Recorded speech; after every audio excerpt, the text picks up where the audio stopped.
Black bears in Florida has grown significantly since the early 2000s. And some people believe the state now has too many of them.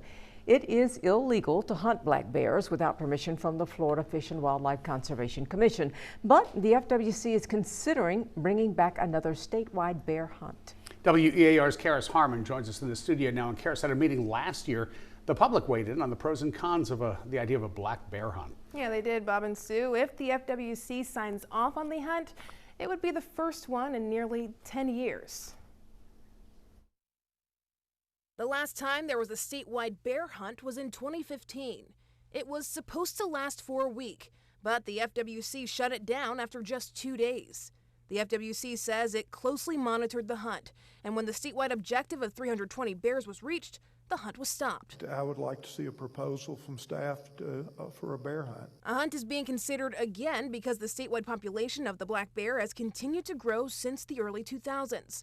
According to Florida Fish and Wildlife, there are more than 4,000 black bears. In our region, that number is roughly 120, but in other parts of the state, that population is rising. A regulated hunt, if carefully controlled, can be a responsible tool for managing the bear population. It can reduce overcrowding, which helps prevent both bear and human harm. During a December meeting, some hunters brought up the two-thirds majority of Florida voters who voted yes to Amendment 2 in November, which enshrined hunting and fishing rights in the state constitution. Hunting should be the first tool considered for managing bears in areas where they're overpopulated. But not everyone is on board with the hunt. Our black bears do not belong to anybody. One person every year is injured by a bear in Florida. Well, we need to compare that to 600 people that are attacked by dogs in Florida alone. Bears are doing good. Katrina Shaddix is the executive director of nonprofit organization Bear Warriors United that champions preserving and protecting bears in Florida.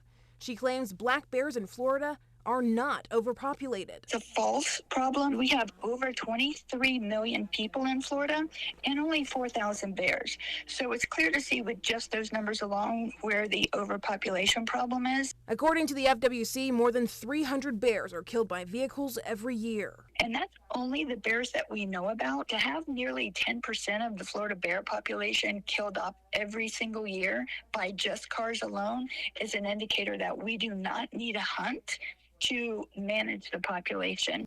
FWC says on average, one person per year is injured by a bear. This isn't deer hunting. This isn't turkey hunting. This isn't fishing where it's widely known that sportsmen, fish and hunt for food. We all know this is not the case with bears. We're going to fight with everything we have to make sure this hunt, this slaughter, this trophy killing does not happen. The public is encouraged to share their thoughts with Florida Fish and Wildlife about a potential hunt. We have where you can send your opinions. Just look for this story on our website. Commissioners will discuss the hunt at a meeting coming up in May. In the studio, Karis Harmon, WEAR News.